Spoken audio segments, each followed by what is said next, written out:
pemirsa, bersama saya Stephanie Syah di acara Kerja Sembaran untuk Iya. Gimik manipulatif pencitraan. Gimik adalah hak politik dan negatif. Tunjukkan gitu ya, sesuai dengan kenyataan. Hari ini kita akan bersama-sama menyaksikan diskusi panas bertemakan kampanye medsos ala caleg, efektif atau tidak di mata Gates. Tanpa berlama-lama lagi, langsung saja pertanyaan pertama akan kita tanyakan ke Bapak Haji Zamri.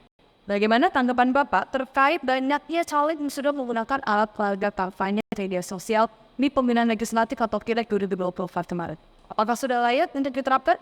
Assalamualaikum warahmatullahi wabarakatuh. Sebelumnya saya mau mengucapkan terima kasih yang sebesar-besarnya kepada Mbak Stevi yang sudah mengundang saya di sini.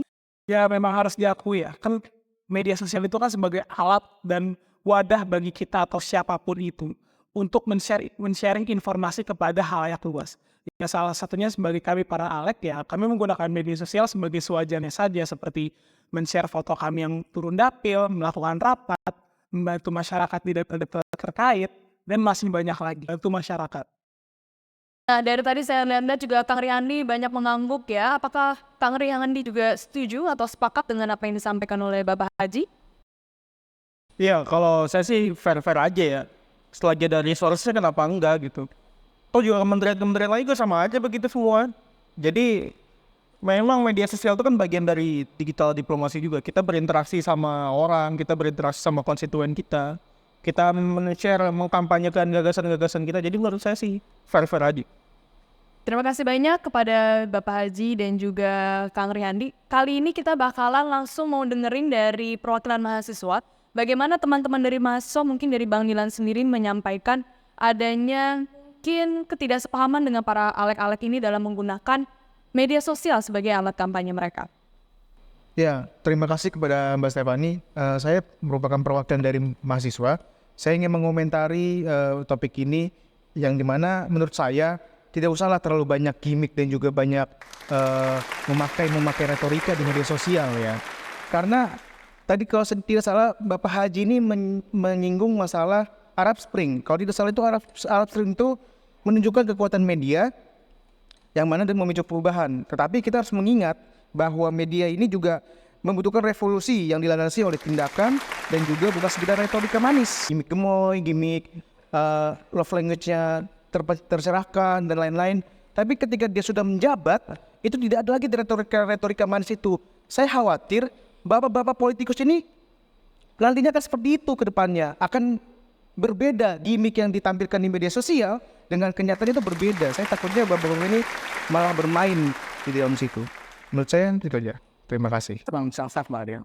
Memang kalau kita ngadepin orang senior Senayan, kita ini harus ini Bang ya, santai aja. Jadi ya, ini saya jelaskan ya Bang-abang Senayan sekalian ini ya. Jadi ya saya ini ngambil jalan tengah aja lah. Saya setuju dengan abang-abang sekalian kan. Abang bilang kalau media sosial itu membantu lah, bilang kan gitu kan ya.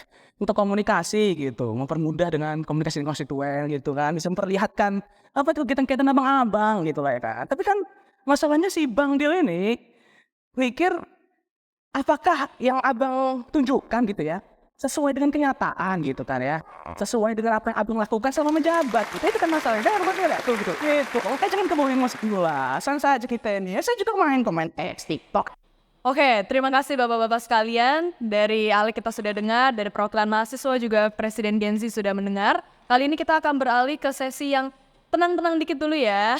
Sekarang kita akan ke Bapak Bagus terlebih dahulu, nanti kita akan melanjut ke Bapak Adra selaku dari Akademisi Komunikasi Politik. Bagaimana tanggapannya? Terima kasih kepada Mbak Stevi atas pertanyaannya. Jadi cukup menarik ya ketika melihat perdebatan antara teman-teman mahasiswa dengan Bapak Alek ini. Pada satu sisi, penggunaan media sosial sebagai media kampanye itu memang sudah ada sejak lama, Mbak. Ada personal, menekankan pada penggunaan emosi, ketimbang mengangkat isu-isu spesifik tentang penerapan kebijakan, itu tidak diangkat. Tetapi lebih mengangkat bagaimana personal si caleg, bagaimana dia dekat dengan keluarganya, dekat dengan konstituennya. Padahal isu-isu seputar kebijakan publik, pencerdasan bangsa, itu sedikit sekali dibahas dalam media seperti ini. Kalau saya amati di 3 negara setidaknya, Indonesia, Thailand dan juga Filipina, terlihat bahwa ada yang disebut sebagai festivalizations, membuat pemilihan umum sebagai satu kondisi yang senang-senang saja, hura-hura saja. gimmick gemoy, gimmick joget-joget dan sebagainya yang dilakukan tidak hanya di Indonesia, tetapi juga di Filipina dengan Marcos Bongbongnya, itu menunjukkan adanya pemilu tidak lagi dilihat sebagai satu hal yang serius, dilihat sebagai satu hal yang perlu mengedepankan sisi intelektualitas calon, sisi asertivitas calon, tetapi bagaimana calon itu bisa mengangkat nilai-nilai yang fun saja, yang festival saja, tidak melihat bagaimana calon ini bisa mengadres daripada permasalahan yang ada di masyarakat. Mungkin demikian pandangan saya. Setuju dengan apa yang dikatakan oleh Prof. Bagus ya. Media sosial pengguna itu sangat banyak banget di Indonesia. Seperti bahwa fakta bahwa 60,4% dari seluruh penduduk Indonesia atau sebanyak 167 juta itu menggunakan media sosial. Ini menurut informasi dari We Are Social pada tahun 2023. Makanya itu saya lihat bahwa pengguna kampanye kandidat. Nah, kita juga bisa lihat nih ya, bahwa untuk segala hal positif ada negatifnya. Bahwa bisa aja muncul nih dua fakta kayak polarisasi karena adanya diskusi terbuka ini malah bisa membahayakan adanya diskusi lebih lanjut, adanya negativitas dan lain-lainnya. Ada juga kemungkinan misalnya sara, bisa aja ada karena lebih terbuka diskusi, bisa aja nanti ada ejek-ejekan atau malah viral itu jadi hal negatif. Kenapa bisa jadi negatif? Ada bagi kandidat. Ya ini hasil yang saya baca ya. Itu mungkin dari saya, terima kasih. Terima kasih banyak Bapak Adra dan juga Prof. Bagus atas penyampaiannya juga penilaian terkait tema besar yang kita bawakan hari ini, yaitu kampanye medsos ala caleg efektif atau tidak di mata Gen Z. Tadi sudah kita dengarkan ya Bapak-Bapak terkait adanya disinformasi, personalisasi, juga mungkin terkait polarisasi.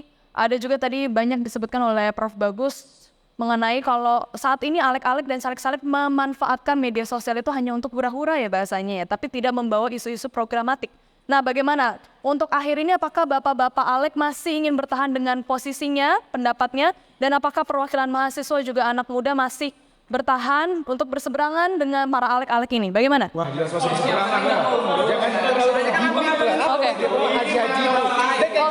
ya, baik, terima kasih Bapak-Bapak. Baik pemirsa,